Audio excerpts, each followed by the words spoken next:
Hi అండి, welcome to Venkamma vlogs. ఈరోజు వీడియోలో అయితే మొలకల ఫ్రై అయితే చేస్తున్నాను. దానికి కావాల్సినవి ఒక పెద్ద సైజు ఉల్లిపాయ ముక్క, అలాగే ఒక టమాటా ముక్క, అలాగే 3 నుంచి 4 పచ్చిమిర్చి. తర్వాత స్టవ్ ఆన్ చేసి కడాయి పెట్టుకొని కడాయిలో కొద్దిగా ఆయిల్ వేసుకోవాలి. ఒక 3 స్పూన్లు అయితే ఆయిల్ వేసుకొని ఆయిల్ కాస్త వేడెక్కాక దాంట్లోనే కొంచెం ఆవాలు జీలకర్ర అయితే వేసుకోవాలి. ఆవాలు జీలకర్ర కాస్త చిటపటలాడగానే కొద్దిగా కల్లమాకు ముక్కలను అయితే వేసుకోవాలి. వీటిని కూడా కాస్త చిటపటలాడేంత వరకు మనం వదిలేయాలి. కాస్త చిటపటలాడగానే కట్ చేసి పెట్టుకున్న పచ్చిమిర్చి ముక్కల్ని వేసుకొని వీటిని కూడా కొంచెం వేయించుకుంటూ ఉండాలి.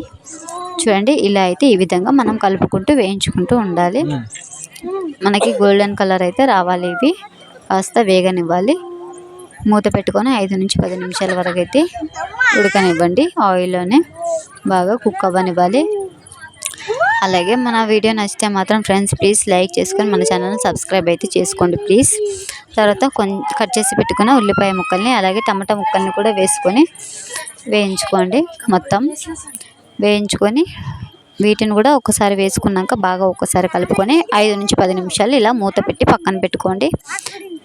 5 నిమిషాల తర్వాత మళ్ళీ ఒకసారి మూత తీసి మళ్ళీ కలుపుకుంటూ ఉండండి. ఒకసారి ఇలా మొత్తాన్ని బాగా అయితే కలుపుకున్నాక మనం మళ్ళీ ఇంకొక 5 నిమిషాల పాటు ఇంకా కుక్ అవ్వనివ్వాలి. ఇంకా అయితే ఉడకలేవు, ఇంకా కాస్త మాత్రం ఆయిల్లో వేగించుకోవాలి. వీటిని అయితే మళ్ళీ ఇంకొక 5 నిమిషాలు అయితే ఇలా మూత పెట్టి పక్కన పెడుతున్నాను ఫ్రెండ్స్. మన వీడియో కానీ మీకు నచ్చితే ప్లీజ్ లైక్ చేసుకోండి వీడియోని, అలాగే మన ఛానల్ని సబ్స్క్రైబ్ చేసుకోండి. మరెన్నో వీడియోస్తో మళ్ళీ మేము ముందుకైతే వచ్చేస్తాను. చూడండి, 5 నిమిషాల తర్వాత మూత అయితే తీసేసి మళ్ళీ ఒకసారి మంచిగా అయితే కలుపుకుంటున్నాను.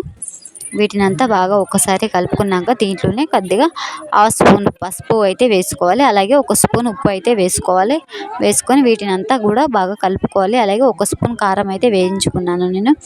కారం కూడా వేసుకొని వీటినంతా బాగా వేయించుకొని మళ్ళీ ఇంకొక 5 నిమిషాల పాటు మూత పెట్టి అయితే పక్కన అయితే పెట్టేసుకోవాల్సి ఉంటుంది. బాగా ఒక్కసారి మిక్స్ చేసుకోండి.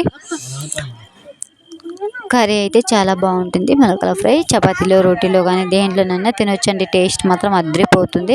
చూడండి, మళ్ళీ ఇంకొక 5 నిమిషాలు మూత పెట్టి అయితే పక్కన పెట్టేసుకుంటున్నాను. తర్వాత ఆయిల్ అంతా ఇలా మనకి పైకి తేలిపోతుంది. చూడండి, ఈ విధంగా అయితే ఆయిల్ తేలాక మళ్ళీ ఇంకొకసారి బాగా మిక్స్ చేసుకొని కలుపుకుంటూ ఉండాలి మనం మధ్య మధ్యలో, లేకపోతే అడగంటేసుకుంటుంది మనకి. ఈ విధంగా మనకి ఆయిల్ అంతా పైకి తేలింది అనే సమయంలో మనము మొలకల్ని అయితే అన్నిటినీ వాటిలో వేసి పచ్చి బఠానీ మొలకల్ని వాటిలో వేసి మొత్తాన్ని మళ్ళీ ఇంకొకసారి బాగా మిక్స్ చేసుకుంటూ ఉండండి. మొత్తం దీన్ని కూడా కారాన్ని అంతా దీనికి పట్టేటట్లు మంచిగా అయితే మిక్స్ చేసుకుంటూ ఉండాలి. మనము మధ్య మధ్యలో కూడా కలుపుకుంటూ ఉండండి. వీటిని అన్నిటిని కూడా వేసి మనం ఇలా మిక్స్ చేసుకొని పక్కన పెట్టుకున్నాక దీన్ని ఒక 5 నిమిషాల నుంచి 10 నిమిషాల పాటు ఉడకడానికి వదిలేయండి. మూత పెట్టి సైడ్కి పెట్టేయండి, ఉడికిపోతుంది ఆయిల్లో. ఈ విధంగా ఇలా కలుపుతూ మనము ఇంకొక 5 నుంచి 10 నిమిషాల పాటు వీటిని అంతా బాగా ఉడకడానికి వదిలేయాలండి మూత పెట్టేసుకొని. చూడండి, ఈ విధంగా మొత్తాన్ని అయితే మిక్స్ చేసుకున్నాక దీన్ని 5 నుంచి 10 నిమిషాల పాటు ఉడకడానికి వదిలేయండి గ్యాస్ పైన. తర్వాత 5 నిమిషాల తర్వాత చూడండి, ఇలా అయితే మనకి కుక్ అయిపోతాయి. ఇలా మళ్ళీ ఇంకొకసారి బాగా కలుపుకోండి. చూడండి, ఈ విధంగా నేను వీడియోలో చూపిస్తున్న విధంగా ఇలా బాగా కలుపుకొని చూడండి. దీన్ని చపాతీలో రైస్లో తింటే వేరే లెవెల్ అండి.